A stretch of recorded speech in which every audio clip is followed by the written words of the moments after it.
Hi friends, welcome back to Neha food stories. ഞാൻ Shahrooba Shameer. Easter ഒക്കെ ആയില്ലേ, അപ്പൊ ഇന്ന് നമുക്കൊരു ബീഫ് വിന്താലു ഉണ്ടാക്കിയാലോ? അപ്പൊ ഈ വിന്താലു എങ്ങനെയാണ് ഉണ്ടാക്കുന്നത് എന്ന് നമുക്ക് നോക്കാം. അപ്പൊ അതിനു വേണ്ടി 1 കിലോ ബീഫാണ് ഞാനിവിടെ എടുത്തിട്ടുള്ളത്. ഇത് കഴുകി വൃത്തിയാക്കി വെള്ളം എല്ലാം വാർത്ത് കളഞ്ഞതാണ്. ഇതുപോലെയുള്ള ചെറിയ പീസായാണ് കട്ട് ചെയ്തെടുത്തിട്ടുള്ളത്.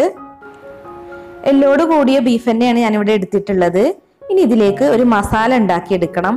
അപ്പൊ ഇതിലേക്ക് ആദ്യമായിട്ട് ഞാൻ എടുത്തിട്ടുള്ളത് 1 ടീസ്പൂൺ കടുകാണ്. അപ്പൊ ഇതിലൊരു 6 ഉലുവ കൂടി ചേർത്തിട്ടുണ്ട്. പിന്നെ എടുത്തിട്ടുള്ളത് 5 ഏലക്കയാണ്. അതുപോലെ 2 കഷ്ണം പട്ട എടുത്തിട്ടുണ്ട്. പിന്നെ ഒരു 5 ഗ്രാമ്പു, 1 ടീസ്പൂൺ കുരുമുളക്, 1/2 ടീസ്പൂൺ ചെറിയ ജീരകം, 1/2 ടീസ്പൂൺ വലിയ ജീരകം. അപ്പൊ ഇതെല്ലാം മിക്സിയുടെ ജാറിലേക്ക് ഇട്ട് നന്നായി ഒന്ന് പൊടിച്ചെടുക്കണം. അപ്പൊ നമുക്ക് ചെറിയ ജാർ എടുക്കാം. എന്നിട്ട് അതിലേക്ക് ഇത് ഇട്ട് കൊടുത്തിട്ട് നന്നായി ഒന്ന് ക്രഷ് ചെയ്തെടുക്കാം.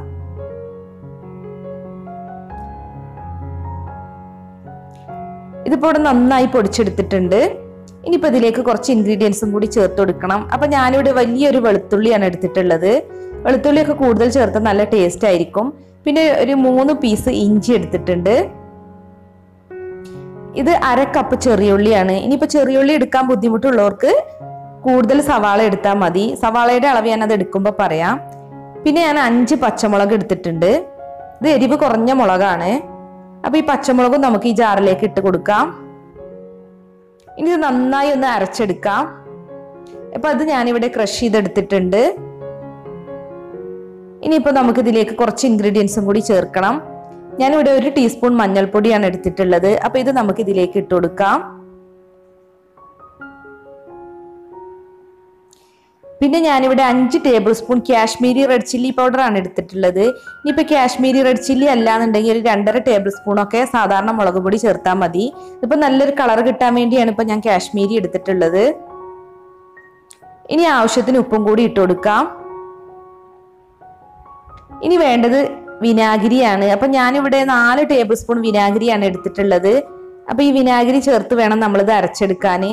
ഇനിയിപ്പോ ഈ വിനാഗിരി ചേർത്തിട്ട് അരച്ചെടുക്കാൻ പറ്റുന്നില്ല എന്നുണ്ടെങ്കിൽ കുറച്ചുകൂടി വെള്ളം ചേർത്ത് കൊടുക്കാം. നന്നായി ഒന്ന് അരച്ചെടുക്കാം. ഇതിപ്പോ ഞാനിവിടെ നന്നായി അരച്ചെടുത്തിട്ടുണ്ട്. അപ്പൊ ഇനി എങ്ങനെയാണ് ബീഫ് വിന്താലു ഉണ്ടാക്കുന്നത് എന്ന് നമുക്ക് നോക്കാം. അപ്പൊ കുക്കറിലേക്ക് 4 ടേബിൾ സ്പൂൺ വെളിച്ചെണ്ണ ഒഴിച്ചു കൊടുക്കാം. ഇനി ഇതിലേക്ക് 2 സവാളയാണ് ഞാൻ എടുത്തിട്ടുള്ളത്. ഒരു മീഡിയം വലിപ്പത്തിലുള്ള സവാളയാണ്. ഇനിയിപ്പോ ചെറിയുള്ളി എടുക്കുന്നില്ല എന്നുണ്ടെങ്കിൽ ഒരു 3 സവാള എടുത്താലും മതിയാകും. ഇനിയിപ്പോ ഈ സവാള ഇതിലിട്ട് നന്നായി ഒന്ന് വഴറ്റിയെടുക്കണം. പിന്നെ നമ്മുടെ ഈ ബീഫ് വിന്താലുവിന്റെ പ്രത്യേകത, നമ്മൾ ഇതിലേക്ക് കടുകാണ് ചേർക്കുന്നത്. സാധാരണ ബീഫിൽ കടുകൊന്നും ചേർക്കാറില്ല. ഇനി ഇതിലേക്ക് കുറച്ച് ഉപ്പ് ഇട്ട് കൊടുക്കാം, നമ്മുടെ സവാള പെട്ടെന്ന് ഒന്ന് സോഫ്റ്റ് ആയി കിട്ടുന്നതിന് വേണ്ടി.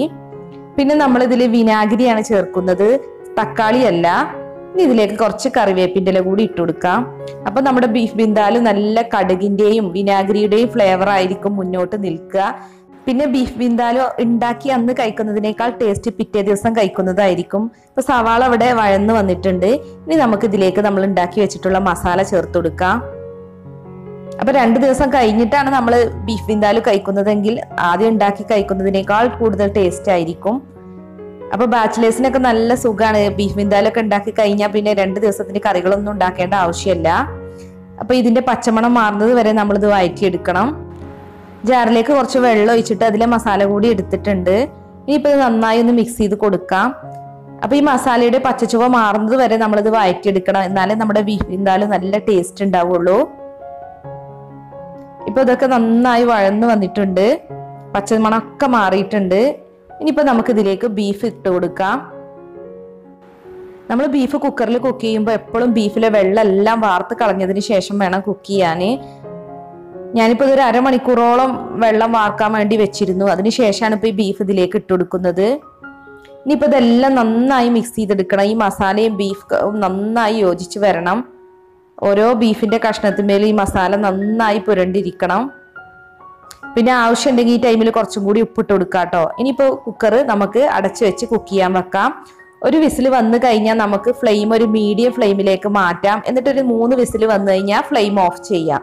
ഇപ്പൊ ഫസ്റ്റ് വിസിൽ വന്നിട്ടുണ്ട്. അപ്പൊ ഇനി നമുക്ക് മീഡിയം ഫ്ലെയിമിലേക്ക് മാറ്റാം.